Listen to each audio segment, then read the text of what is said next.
خضر عيسى فرولة هاي وين هاي نعم يا أخي والله يابي ولا سليم كل يلا حق يا فريد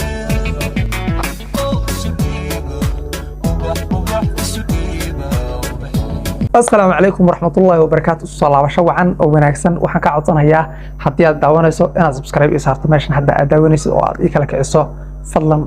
مركو بعدين مر لواد وحن كعطنا أنا إيك لك عصو حيقول دوران بقوله أنا يدبه ما سنت بقول وحن ربح حقيقي إن أنكم تكبحيو اسمع الآركا وإلا شلي إلا ضرد ألو وذي أي ربح كومنت أنا كبحيو تتارين أنا ويو وحن ربح فيديو جين لا تشارك هايسان horta saad arkaysaa horta saad ogtihiin baryahan dambe waxaad ogtihiin in aan nagu weyntahay maraykan inuu nagu weyn yahay waad ogtihiin booska uu nagu jiro maxana xagga maskaxda waxa uu ku leeyahay boos gooni ayuu maraykan ku leeyahay ma garanaysaa daara waaweyn oo maraykan ah maskaxdeena ka dhexlisan mogtiin marka waa sababta aan u tahriibayna de Soomaalida badanaa ay u tahriibayaan aad baad ogtahay okay arrintan horta Ismaaciil Aarka waxay beeska ku haysaa Maraykan bay ku haysaa iyo baasaboor arrintan baasaboor ya Maraykan ay beeska ku haysaa okay Ismaaciil Aarka saad wada ogtiin dadka qaar inay ogeyn baa laga yaabaa Ismaaciil Aarka wuxuu ahaa nin family macnaha xaas laba ahaa oo gabadh qaba macnaha heer meel degan buu ahaa okay haddaba maadaama uu ahaa nin heer leh oo meel degan oo gabar qaba oo xaas ah oo meel jooga maadaama uu ahaa dadku waxa ay leeyihiin waxa uu guursaday gabadh Maraykan ka timid okay ninku haddaba gabadh Maraykan ka timid ma xumaa inuu guursado gabadh horena ma xumaa inuu guursado waa nin islaam ah Ilaahay baa u qoray una qadaray in uu guursado laba gabdhood iyo ka badanba maxaa loogu daba taagan yahay loogu daba jiraa oo laga rabaa okay waxa loogu daba jiraa oo dadku ay leeyihiin ama dadku ay u wadwadaan waxa uu rabaa in uu ku dhoofo gabadhan okay oo de sabab maxaa uu rabaa de waxa uu rabaa bay leeyihiin inuu ku dhoofo maadaama uu arkay dadka isaga ficiisa ah oo dhan inay dhoofeen oo Maraykan galeen marka sida la awgeed isaguna waxa uu rabaa in uu Maraykan ku tago qaabka ku tagi lahaa maadaama oo de taariibkana aanu taariibi karin oo taariibku yarax fool xun yahay yaran dib adag dib badan yahay si fudud ayuu rabaa macnaha ku dhoofo yeeleen dadku war hadda ninka haddii uu guursado gabadh horta aad u guurso qofku faa'iido mooyaane muxuu ahaa khasaare ma laha qofku guursiisa faa'iido mooy khasaare ma laha haddii uu damco dhoofana de waa fikir wanaagsan oo soo ka imaada maxaa lagu dhigay maxaa laga haystaa maxaa loogu haystaa anigu waxaan arkaa nin dhii jira hadda ka hor horumarkayga laga soo horjeedaa oo siikii waad maqasheen horumarkayga laga soo horjeedaa inuu dhaho ogtiin anigu tii un baa hadaba meesha ka arkaa sababtu ay tahay hadduu ninkan xaas qabay xaas labaad guursado Maraykan uga timid hadduu rabo inuu dhoofo haddii uu rabo inuu fankiisa hormariyo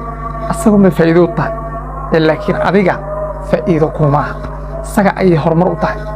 maxaa dadku qaar maxay dadka qaar baan arkay xataa xalay notification soo dhacay xalay video ah wuxuu leeyahay guurka Ismaaciil Aarka oo laga naxay soo qoray buu meesha ku soo qoray waxaan atmaa guurkan laga naxay huya ninku xaas buu qabay laakiin xaas kale haddii uu guursado waxa problem ku jira naxdintu xagee ay ka maanaysaa sheekada wana wada doonaan fadlan wala adimaya adinka dad soo laabanayna لا إله إلا الله رسول الله صلى الله عليه وسلم أوكي فضلا قفك هدي وجورسدو هرتا واحد قالوا أركهي هذا أونلاين وأيضا جورستي هرتا حلنا حنبلي وأنا لنا مجرد على الله وأنا حبلينا فيديو عندنا واحد كوسابسين جاي حنبلي كوسابسين جورنو كوسابسين معنا الله وقف جورستي ويلنا معنا جورستي كبرنا وجورستي ومعنا ده وأنا قارنا ده marka hodan online oo ayadana macna guursatay halkan uga hambalyeynaa macna waxaan leenahay hambalyan leenahay magana Ismaaciil Aarkan waxaan leenahay hambalyo labadiina macna waxa macna horumar baad gaadheen macna in la guursado waa horumar ma garanaysaa dadka qaar baan awoodin in ay guursadaan dadka qaar baan haysan waxa uu guursadaan dadka qaar baan haysanin qofka ay guursan lahaayeen marka waxaan leenahay hambalyo hambalyo hambalyo hambalyo alfa mabruuq baa leedahay garanaysaa dadka aadka u hadal haya waxay leeyihiin macnaha Ismaaciil Arka sababta u hadal haya waxay leeyihiin gabadhan in uu furo ayuu rabaa kadibna tan ayaa macnaha ka haysanaysa maadaama uu haysato lacag iyo baasaboor oo Mareykan ay ka imaatay waxay rabtaa in ay dhahdo naagtan iska fur kadibna aniga igu oo macnaha aniga ka haysto anaa ku haynaya macnaha sidaas hadal macnaha hadallo noocaas ah ay dadku badanaa aad uga falanqoonayaan marka fiidiyowgan intaas uu ku gaay rabana ku sii dheeraado tan iyo tan kullu arrintan baasaboor ya Mareykan ay beeska ku haysaa okay Ismaaciil Arka saad wada ogtiin dadka qaar inay ogeyn baa laga yaabaa Ismaaciil Arka wuxuu ahaa nin family macnaha xaas laba ahaa oo gabadh qaba macnaha heer meel degan buu ahaa okay haddaba maadaama uu ahaa nin heer leh oo meel degan oo gabadh qaba oo xaas ah oo meel jooga maadaama uu ahaa dadku waxa ay leeyihiin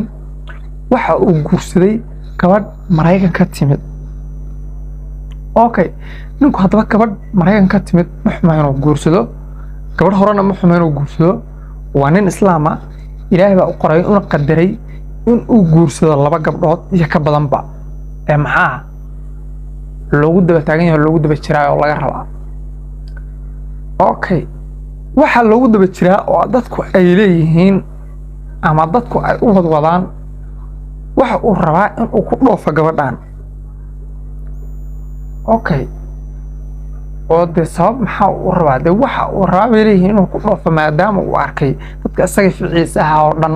inay dhoofeen oo Mareykan galeen marka sida la awgeed isaguna waxa uu rabaa in uu Mareykan ku tago qaabka ku tagi lahaa maadaama oo de taariibkana aanu taariibi karin oo taariibku yara foolxun yahay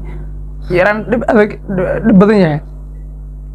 si fudud ayuu rabaa macnaha ku dhoofo ay leeyihiin dadku war hadda ninka haddii uu guursado gabadh horta hadduu guursado qofku faa'iido mooyaane muxuu ahaa khasaare ma laha qofku guursiisa faa'iido mooy khasaare ma laha haddii uu dabcan dhoofana de waa fikir wanaagsan oo soo ka imaada maxaa lagu dhigaya maxaa laga haystaa maxaa loogu haystaa anigu waxaan u arkaa nin dhihi jira hadda ka hor horumarkaygaa laga soo horjeedaa oo siikii waad maqasheen horumarkaygaa laga soo horjeedaa inuu dhaho waa ogtihiin anigu tii un baa haddaba meesha ka arkaa sababtu ay tahay hadduu ninkan xaas qabay xaas labaad guursado Mareykan uga timid hadduu rabo inuu dhoofo haddii uu rabo inuu fankiisa hormariyo asagu ma faa'iido u tahay laakiin adiga faa'iido kuma aha isaga ayay horumar u tahay maxaa dadka qaar baan arkay xataa xalay notification soo dhacay xalay video ah wuxuu leeyahay guurka Ismaaciil Arka oo laga naxay buu soo qoray buu meesha ku soo qoray waxaan atmaa guurkan laga naxay xuya ninku xaas buu qabay laakiin xaaska haddii uu guursado waxa problem ku jira naxdintu xagee ay ka imaanaysaa sheekada wana wada doonaan fadlan wala adimaya adinka dib u soo laabanayna إله إلا الله رسول الله صلى الله عليه وسلم أوكي فضلا قفك هدي وجورسدو هرتا waxa kale arkayay hodan online oo iyadana guursatay horta waxaan leenahay hambalyo baan leenahay garanaysa labadooda waan u hambalyeynaa fiidiyowgan dhanna waxa uu ku saabsan yahay hambalyo ku saabsan yahay guurna waa ku saabsan yahay macnaha laba qof baa guursatay wiilna macnaha uu guursaday gabadhna way guursatay oo macnaha waan qaanadeen marka hodan online oo ayadana macnaha guursatay halkan oga hambalyeynaa macnaha waxaan leenahay hambalyan leenahay garanaysa Ismaaciil Arkan waxaan leenahay hambalyo labadiina macnaha waxa macnaha horumar baad gaadheen macnaha in la guursado waa horumar ma garanaysa dadka qaar baan awoodin in ay guursadaan dadka qaar baan haysan waxa uu guursadaan dadka qaar baan haysanin qofka ay guursan lahaayeen marka waxaan leenahay hambalyo alfa mabruuq baa leedahay garanaysa dadka aadka u hadal haya waxay leeyihiin macnaha Ismaaciil Arka sababta u hadal haya waxay leeyihiin gabadhan in uu furo ayuu rabaa kadibna tan ayaa macnaha ka haysanaysa maadaama ay haysato lacag iyo baasaboor oo Mareykan ay ka imaatay waxay rabtaa in ay dhahdo naagtan iska fur kadibna aniga guur oo macnaha aniga ka haysto anaa ku haynaya macnaha sidaas hadal macnaha adu hadallo noocaas ah ay dadku badanaa aad uga falanqoonayaan marka fiidiyowga intaas uu ku eegay maraba inaan ku sii dheeraado ee tan iyo tan